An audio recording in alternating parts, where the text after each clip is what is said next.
Ever catch yourself wondering why some things just take off while others, well, they just kind of fizzle out? It's a question for the ages, isn't it? It really is.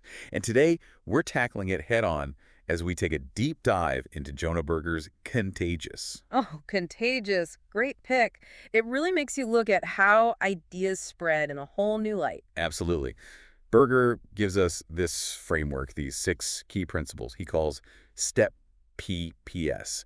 And get this, he kicks the whole thing off with a story about a $100 cheesesteak. Yeah, the $100 cheesesteak, Barclay Prime, You right? got it. It's a steakhouse in Philadelphia. Yeah. And they've got this cheesesteak that'll set you back $100. And people go crazy for it. It's not even about the sandwich at that point, right? Exactly. It's about the story. Who casually mentions grabbing a $10 burger? Nobody. But a $100 cheesesteak. Now you're talking. That's a story. That's an experience. And that's Berger's point exactly. It's social currency. That cheesesteak, it gives you bragging rights. Makes you feel like you're in the know. Exactly. It's like those exclusive online groups or flash sale sites, Rulala, for example. Oh, I see what you mean. People love that feeling of being part of something special, something exclusive. Right. Like I've got access to this thing that not everyone knows about. It's like having a secret password or something. It makes you feel cool. Exactly. Okay, so we've got social currency, the whole bragging rights thing. Mhm. But what about those things that just get stuck in your head? Like that song you can't stop singing, even if you kind of hate it. Oh, those earworms. Yeah, I know exactly what you mean. Berger calls those triggers. Triggers, right. They're everywhere. They really are. And they're powerful. Like, remember that song Friday by Rebecca Black? Oh, how could I forget? Right. Not everyone's cup of tea, musically speaking. To put it mildly. But here's the thing. The title alone was a trigger. Every Friday, it was everywhere, reminding people of the song. And bam, just like that, it went viral. Even if people weren't exactly singing its praises. It's true. You hear Friday, you think of the song, it's inescapable. And that's why triggers are so powerful, Berger says. They keep those ideas, those products, at the top of our minds, making us much more likely to share them. Like that Got Milk campaign. They were really smart with their triggers. Right. They didn't just run ads, they put those milk mustaches everywhere. You'd see a billboard, a magazine ad, even your friend with a milk mustache, and suddenly you're thinking, man, I could really go for a glass of milk right now. And just like that, they've created a connection. It's subtle, but it works. Okay, so we've got social currency, the shareable stuff, we've got triggers, the reminders. But let's be real, we share things that make us feel something. Oh, absolutely. Emotions are huge. Huge. Yeah. So how does that play into all of this? How does emotion fit into Berger's framework? Well, when we really care about something, we're more likely to share it, right? Think about it. It makes sense. Remember that whole thing with United Airlines a few years back when they broke that musician's guitar? Dave Carroll. Oh, United Breaks Guitars. That was brutal. that's the one. The guy, he was so frustrated, so angry. He wrote a song about it, put it on YouTube. And it exploded. People were outraged on his behalf. That video, it went viral, cost the airline millions in PR nightmares. It just goes to show you the power of emotion, you know? For sure. It's not always about happy feelings, though, is it? Definitely not. Anger, excitement, even anxiety, those strong emotions, they get people talking. And more importantly, they get people sharing. It's human nature. It's like that saying, bad publicity is better than no publicity. Well, maybe not always, but you get the idea. Exactly. Okay, so we've covered social currency, triggers, emotion. And that brings us to one of my favorite principles. Public. The whole monkey see, monkey do idea. The power of social proof. We are such suckers for that, aren't we? Totally. Like, we're more likely to do something if we see other people doing it. It's like it gives us permission or something. It's that feeling of, well, if everyone else is doing it, it must be okay. Exactly. Like the Movember movement, for example. They took something very personal, men's health, and they made it public. Oh, that's a great example. Growing a mustache, it became this visible symbol of support. Right. And it worked. You couldn't walk down the street in November without seeing those mustaches everywhere.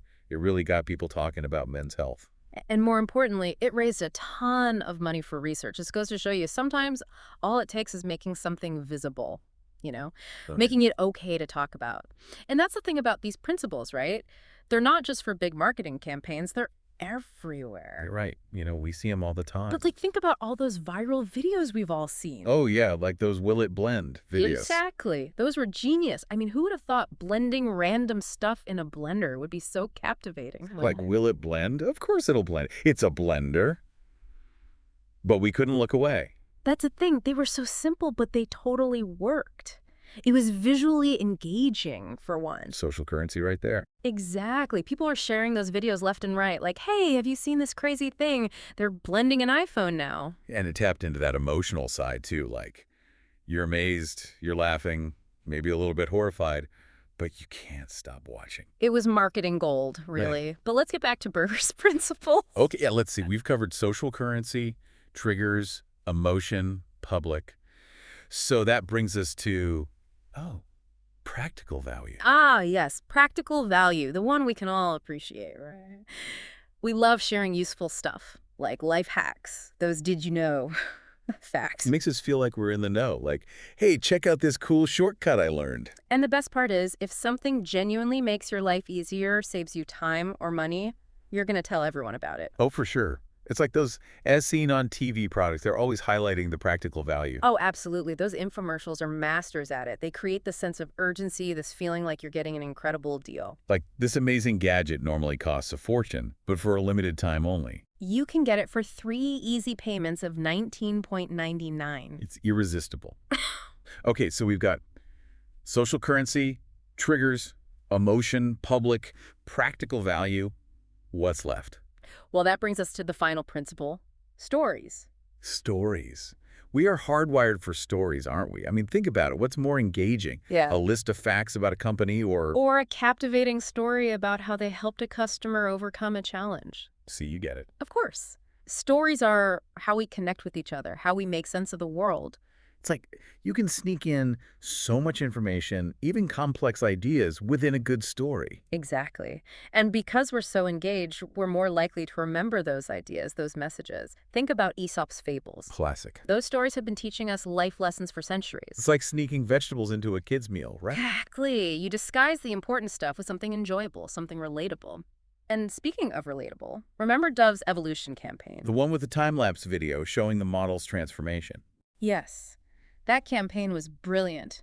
It used a simple yet powerful story to highlight the unrealistic beauty standards we see in the media. It sparked a global conversation about the body image, and it all started with a single, well-crafted story.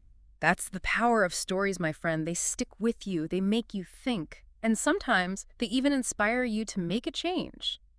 It really is remarkable how a well-told story can stick with you, long after you've heard it. It's true. It's like that saying, people might not remember what you said, but they'll always remember how you made them feel. Exactly. And stories have that power to make us feel something. But you know what's really interesting? It's how these Step PS principles, they don't just apply to big marketing campaigns. Right. It's not just about selling us stuff. Exactly. We see these principles in action all around us every day. Think about all those viral videos that have taken over the internet. Oh, yeah. Like, remember those Will It Blend videos? Oh, man, those were classic. A guy just blending random things in a blender, iPhones, golf balls, you name it.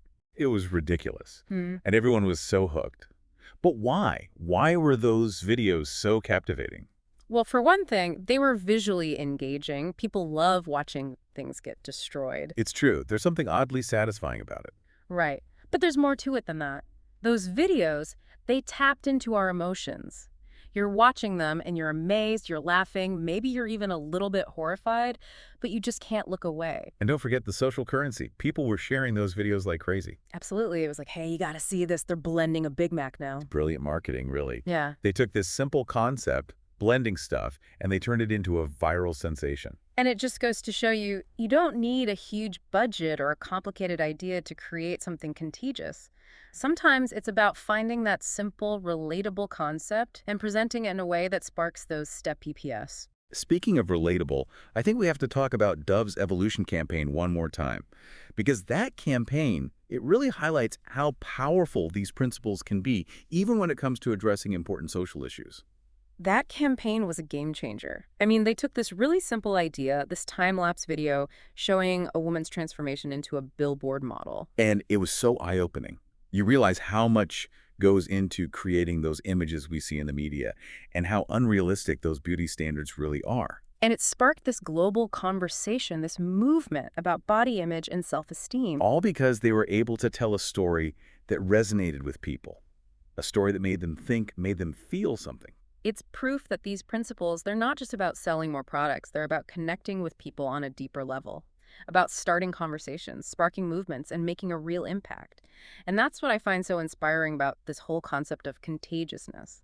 It's about understanding what makes us human, what makes us tick, what makes us share, and using that understanding to create something meaningful, something that matters. Well said. Well, that's about all the time we have for today's deep dive, but wow, what an exploration of Contagious. I don't know about you, but I'm feeling ready to go out there and start spreading some ideas. Me too. Remember, these principles, they're not just for marketing gurus, they're for all of us. So whether you're promoting a cause, sharing a message, or just trying to get your cat video to go viral, keep those step PS in mind. You never know what might catch on.